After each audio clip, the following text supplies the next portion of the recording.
Hi, thanks for joining me again today. Today I want to talk to you about our consistent character template. So as part of this template series, I'm going to show you how to log in, set up your template, and get started. So first thing we want to do is go to www.rundiffusion.com and log in at the top right here. Once you log in with your credentials, it should bring you to the Runnit homepage, which is app.rundiffusion.com/runnit/home. And this is our Runnit platform. And we also have the open source platform here. So if there's a chance that it loads here, it's because you used this platform recently. And if you've done that, no problem. Just go ahead and at the top up here where it says home, click here, and that'll bring you right back here. So once you're at the Runnit platform, there's two ways to access the templates. One is through what's called Runnit Boards, which is in the top left over here on the sidebar, and one is just scrolling down to the featured templates right here. And we're going to do it both ways. So we can click it here, or we click over here one time, and then it'll bring those up at the top here again, and you go ahead and click on that there. Okay. So once you've opened up the consistent character template, it's going to show you which tools are inside of it. And we can just minimize these. You can see them all at one time. And we can see that the tools that are here, and if you're satisfied with what's in the template, you just go ahead and click over here on Create Board. From here, what we're going to do is we can title our board. So for example, if you're on a team with many different people, you can add the team's information here so people know whose board to go to. You can also change the description if you need to add something there. And as well as there's usually some onboarding information here to give you some information about the template. So once you're satisfied here, we'll just put up here, we'll put video demo. Okay, that way my teammates and I know which board this is. And at the top here, you can also change the image here. So if you want, you can change it to the character image that you're working on so that people know this board is for that character, and go from there. So let's go ahead and hit create. This takes us a couple moments while it creates the board and adds all the tools for you. And of course, you can always create a board from scratch. You don't have to use a template. We've made these templates to streamline it for you, to get you started. And these are not absolute. You can add or take away from them as you please. I'm going to go ahead and minimize all these tools real quick just to show you what I mean here. So for example, if I didn't want a particular tool, I can always delete it off my template. And if I want to add a different tool, I can add it here. And you can also move them up and down by clicking here. You can move the tool up, and you can change the names of the tools too to give yourself a reminder. And I put little notes here for you. And each template, I try to put different notes to help you on how to use the tool in that template, but you can adjust those as you need. Now, this template is going to assume two things, or you have two options, I should say. The first option is that you've trained a Flux LoRA on our site already. And if you have, that'll allow us to use the Flux Dev tool to create your character. If you haven't trained a LoRA, that's okay. There's a second option, and that's where we skip this step. Instead, we use a reference image. You need at least one reference image of the character, and you can start with Nano Banana Pro. So I'm going to show it to you as if you've trained the LoRA. Now, if you haven't and you don't know how, we have tutorials about that. But you're going to click over here on the Train tab on the left-hand side where it says Train, and you can click Add Model. And all you have to do is upload about 15 to 30 images of your character, and then train your LoRA, and then it'll appear here. And you can see here that I've trained Momo here, which is an Asian-inspired model for product displays and a Japanese ad campaign that I was working on. And also I've trained here a cute cat model as well. Again, a demo model just to show people how to do it. So those are my two models I have on my personal account here, okay? Now, as I said, you can train a human, a character, an art style, an object, or a pet as a LoRA here. And this will train what's called a Flux LoRA, and that can be used with Flux Dev. So let's go back to our boards real quick. We'll click over here on our Runnit Boards and go to the video demo that I just created. And as I showed you, I've got Momo and I've also got that cat. Let's go ahead and use Momo. And so to do that, all you have to do is write your prompt and invoke your LoRA. You can do it two ways. If you type at Momo like that, or at whatever the name of yours is, you click that and that'll select your LoRA. Another option to do that is to click here and then select your LoRA, okay? Now this is the weight, and you can adjust that as you need to get how strong the LoRA will influence the generation, okay? And I just want to show you one example real quick. We'll put woman holding a shampoo bottle. Background. No, let's not do shampoo. Let's do a perfume bottle. Background, a floral display. And we'll hit run here. And that prompt is quite simple. You could get much more specific and much more detailed, but let's do simple, and we can go from here. Okay, so now we have our character here, and you can see she's holding a bottle here. It's very simple. The textures have that kind of a little bit of a flux look, but we can fix all of that. But it allows us to have an easily used image of our character. Okay, now if this was a cartoon character, it would work as well, as same as an object, and we can also get a basic background. Now this is just a step, a possible step that you can use. You don't have to do it this way. I'm going to show you other options. So from here, we can go down to what's called Flux 2 Pro. Now Flux 2 Pro is a newer model, nice little textures. I use this for just general use image generation for this particular workflow.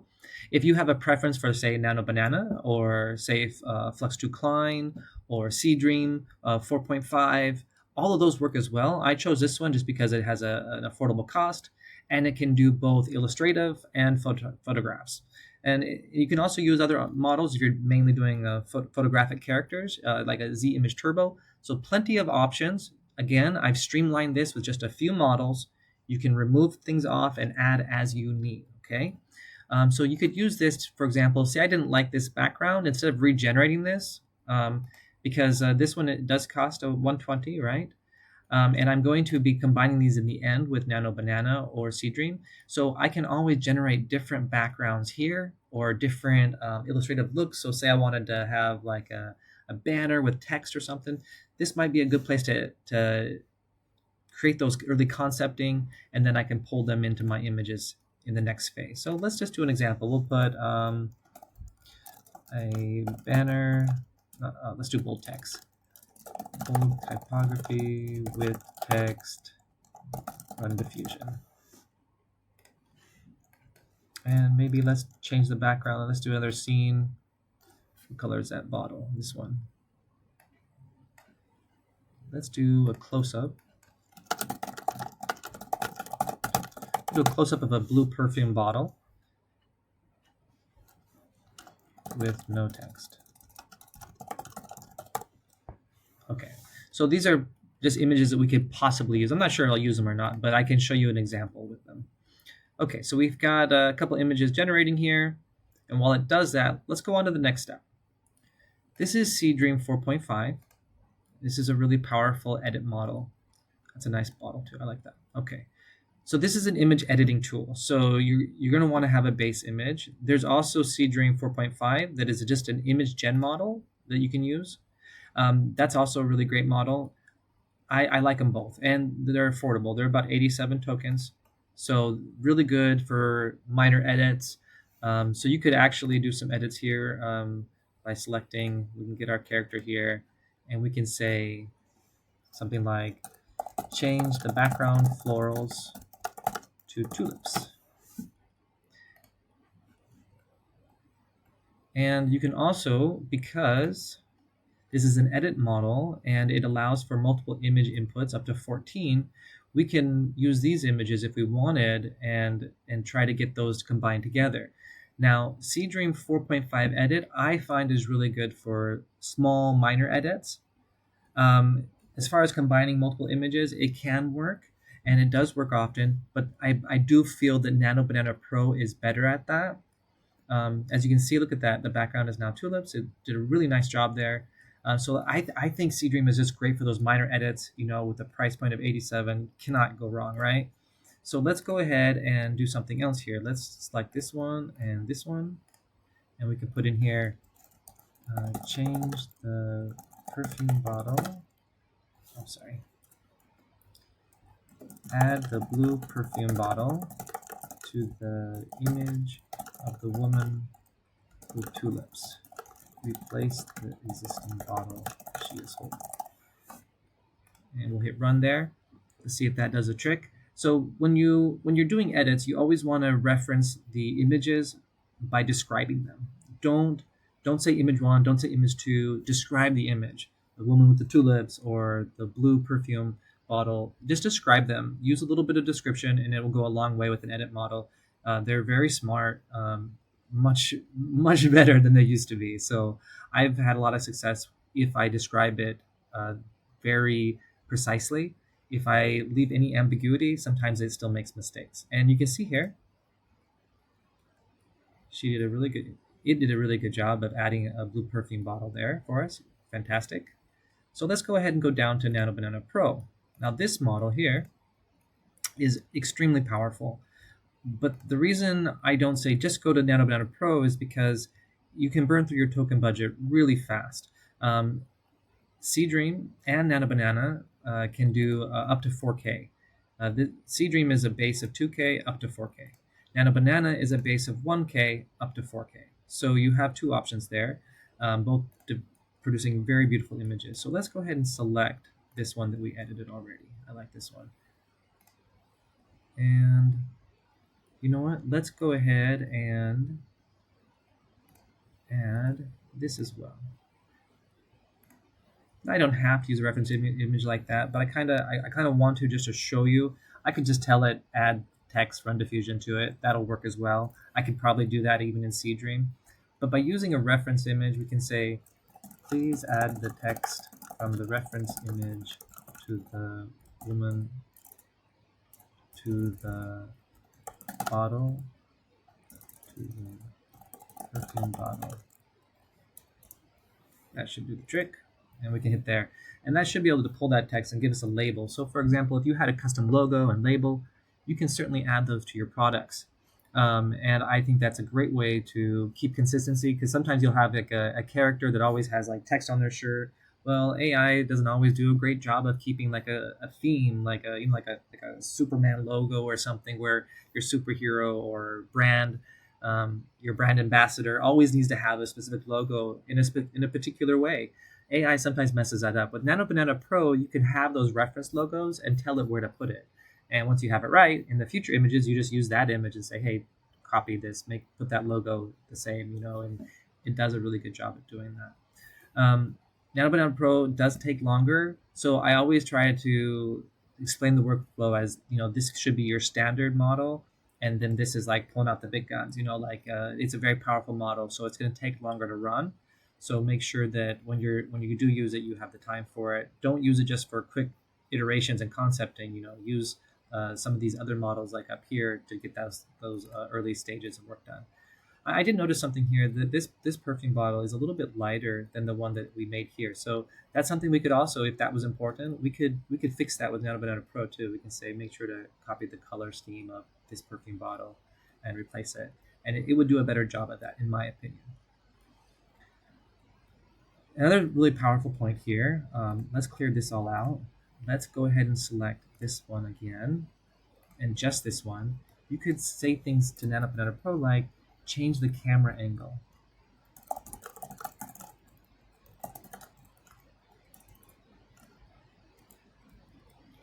Or even change her pose. You change the camera angle to a profile shot or a drone footage. So let's try doing a drone one.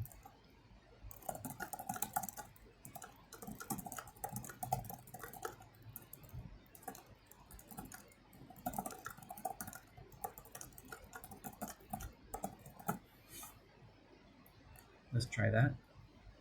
And looks like we've completed this one. Let's go ahead and check out, see how it did.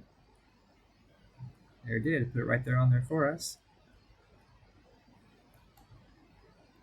Now, the beautiful part about also using Seedream 4.5 and Nano Banana is you can make things for 4K. So if you know what you want and you do need a 4K image, you can change that down here and select the correct resolution. So here's a 4K Ultra.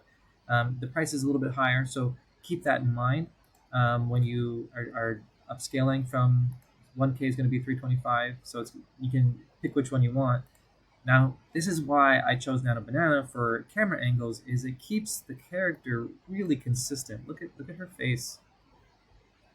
And you notice that even though this is a 1K, the skin texture here is better than the Flux, right? Because Flux, the first Flux model had a little bit of a plastic look to it, right?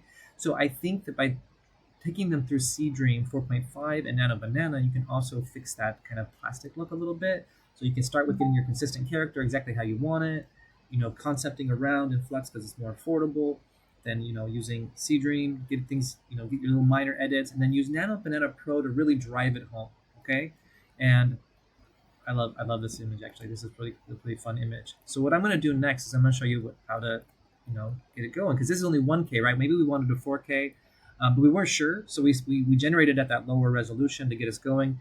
Did a couple, found the one we like. Now we're going to upscale it. So now we're going to take it over to Topaz.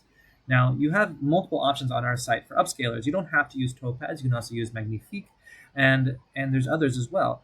But my two favorites are Topaz and Magnifique. I like Magnifique as a generative upscaler to get to change things, and I like Topaz for keeping consistency. So for Topaz, we're gonna use it today. We can upscale this up to 4. Okay, so you can start at 2, go all the way up to 4 with it. If you have already upscaled it with Nano Banana or Seedream up to a 4K, you can still get a nice 2K upscale on it, and it'll look really nice. And at a 2 scale upscale, it's usually about right there, not pricey at all. So let's go ahead and upscale this at 2, and I'll also do one at 4 just so you can see the difference. Well, actually, we might not wait around for that, because when you do the larger upscales, it does take longer. The 2K ones are really fast. So, I mean, the 2-factor, I'm sorry.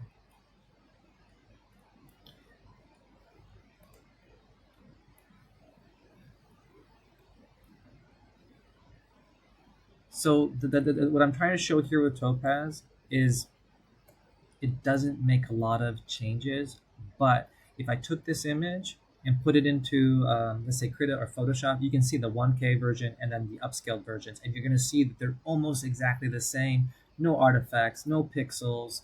It looks clean and beautiful, and that's the goal of an upscaler. An upscaler isn't always to change things and make things different.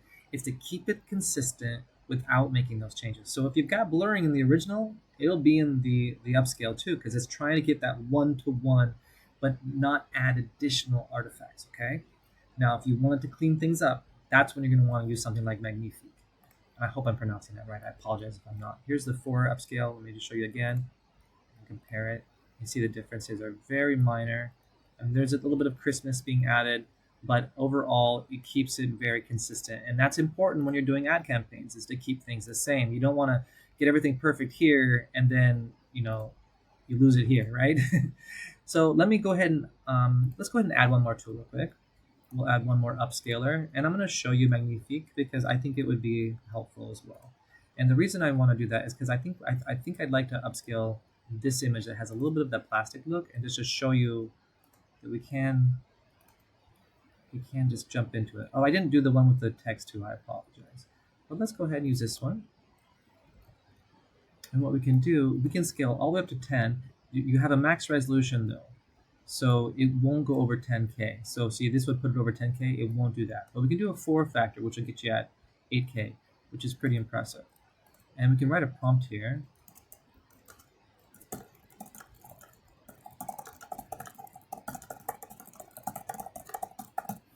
Okay.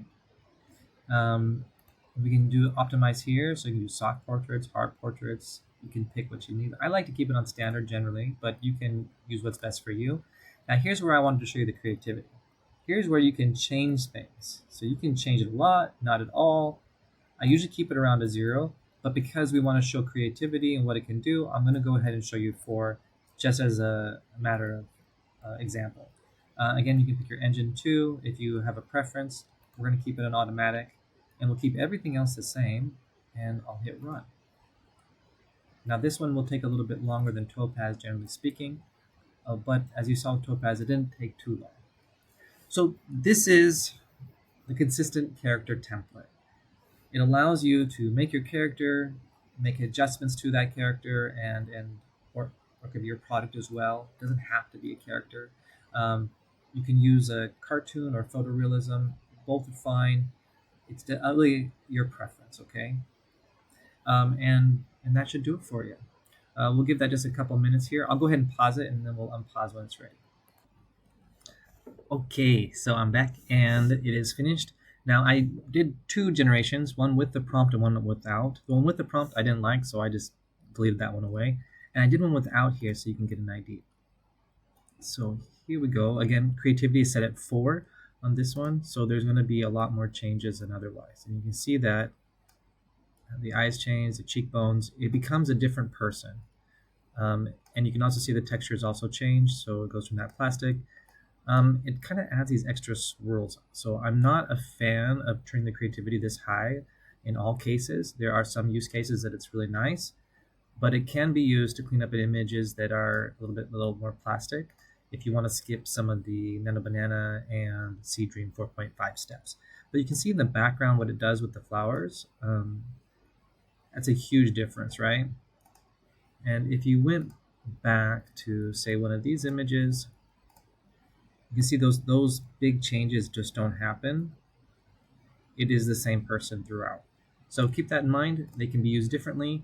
That's why it's not included on the original, because this is for consistent character, and you can use it, but you'd want to turn it down over here. And so that's why it wasn't included, because this one's just a lot more straightforward. So keep that in mind. If you do want to use Magnifique, make sure that creativity is down low if you don't want those changes to occur. So that is our consistent character workflow. If you have any questions, please let me know. I'm always happy to assist you. And if you need help with any of our tutorials or templates, I'm here for you. You can either reach out to me directly by using our support, or you can send us a message on Discord as well. And if you're an enterprise client, you can also reach out to me by email. Thank you very much. Have a good day, guys.